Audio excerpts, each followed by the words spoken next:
kirishingizdan maqsad nima edi?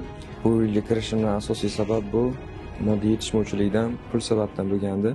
Uyda ota-onam ishlamasdi, shu uchun ham men pul topish uchun shu uyga kirganman. Bu mana oliy ta'limga olib kelibsiz bunaqa narsalardan. Bundan nima maqsad ko'zlangan? Bunga sabab o'sha universitetdagi tanishlarimga va talabalarga sotmoqchi bo'lganman. Qilgan ishingizdan pushaymonmisiz? Qilgan ishlarimdan juda ham afsusdaman.